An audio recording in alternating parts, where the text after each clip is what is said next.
Yeah, Ante. I'm guessing pretty happy with that one. It doesn't matter how they go in as long as they go in.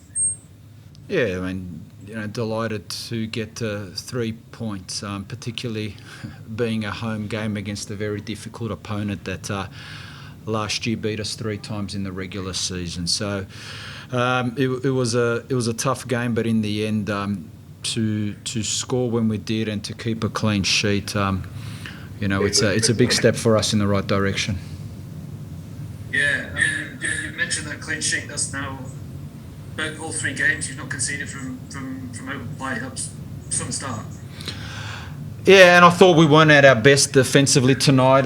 To be perfectly honest, I think that 4-2-4 shape gave us a bit of problems, a little bit of issues. They've got some decent movement. I think we needed to be a little bit braver in our defensive structure, which we weren't at times, and that's potentially understandable. It's something that we'll go over and look at. But in the end, Philip was excellent. The boys were desperate, and when we got in front, to keep a clean sheet is massive for this team's confidence going forward.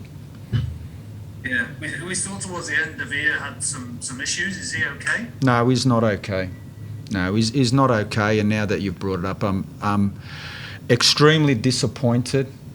First and foremost, that a challenge like that to the league's best player doesn't get punished.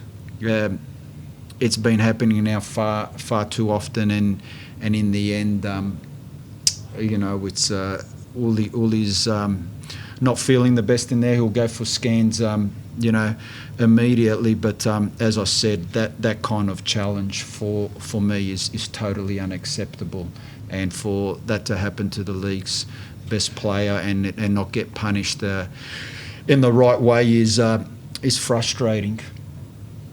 That was the Jacob Farrell one, right? With about 10 minutes to go. Yeah. Yeah. And is his knee?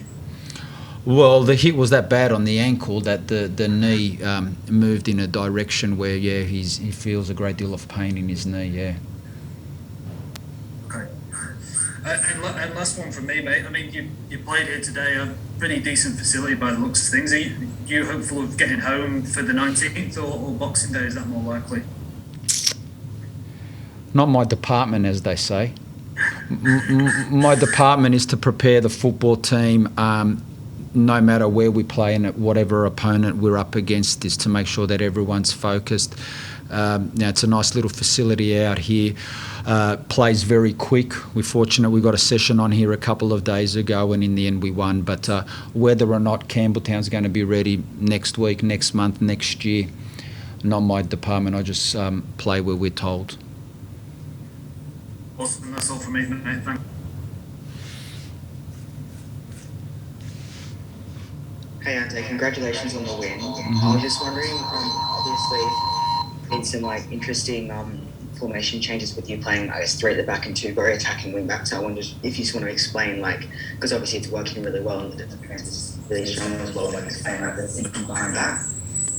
I think there's a bit static towards the end of your question. I didn't get to hear it all. Sorry, apologies. Could you repeat that? Oh, no worries. I was just saying, you've obviously playing a 3 at the back with Craig Noon and Moody Dajjal, who I guess by trade are more wingers, yet the defence has been looking really strong over the last 3 games. So do you want to just explain the thinking about that and how you've managed to gel them into wing backs who are very, very potent when attacking, but also very solid in defence? Yeah, well, first and foremost, to play in those positions, you need excellent physical capabilities that both those individuals have. I think you saw today the amount of chances that Moody got that, and when we had a discussion with him in the off-season about playing that role, that was part of the discussion as well, and he accepted it, and I think he's done a great job so far. And as for Nooney, you've seen, particularly in the first couple of games, not so much today, but he gets in that front third very often. He combines well. He does as much as he would if we played another formation. But look, as I said, we probably changed a bit too many players than I would have liked in the off-season, so we pretty much started from scratch. And by the time I got to know the players and with the difficulties with our with the pre-season in COVID, to find that right balance and to find a system that suits the characteristics of the players has taken time. It's also been difficult with Jordan Much playing in the first game and then, getting injured also. So, look, so far it's going well. We work on it a lot at training, but we'll see where it lands moving forward. And also just on Lachlan Rose, he's really become, I guess, more of a poacher in his movement in terms of he'd often line up. I guess he was standing offside quite often, like obviously on purpose, but behind the two defenders to down their blind side for, I guess, the wingbacks, to get that ball and square it to him early. So good, like on his development, is something when you first, I guess, met him, were you thinking we can mould him into a striker, or is it something that's happened at the off-season kind of like? No, I probably came to that conclusion during the off-season, during our review. If you remember, last year played a lot on the wing, or even if we played in three as a wing-back, but I just felt centrally he makes great forward runs. His timing's good. He's got a lot of speed, as we know. He works great in the press, and I thought today, particularly with Ruan Tongik and Storm Room getting yellow cards early, that kind of movement could cause problems. And then, as the game went on, we changed it slightly with Al Hassan, who's slowly getting settled now in Sydney in the new environment, and then Tommy towards the end. So we've definitely got some options out there. It's just at the moment using them at the right time against the right opponent.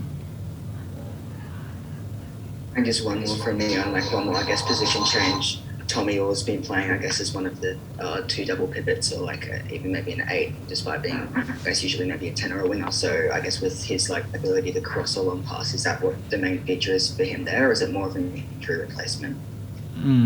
So Tommy Orr is a player that's got a lot of football intelligence. Is a good passer of the game. He reads the game well.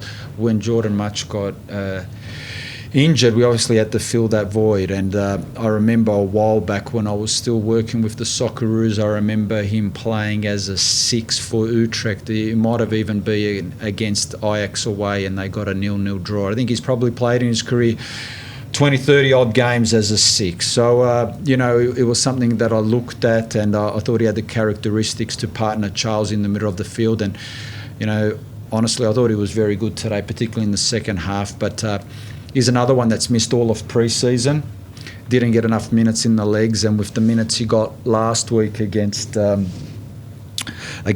FC away and today, and with our schedule of 3 games in 6 days, I just took him off a little bit earlier today just to manage his loads a little bit. But no, Tommy's done a good job for us in there.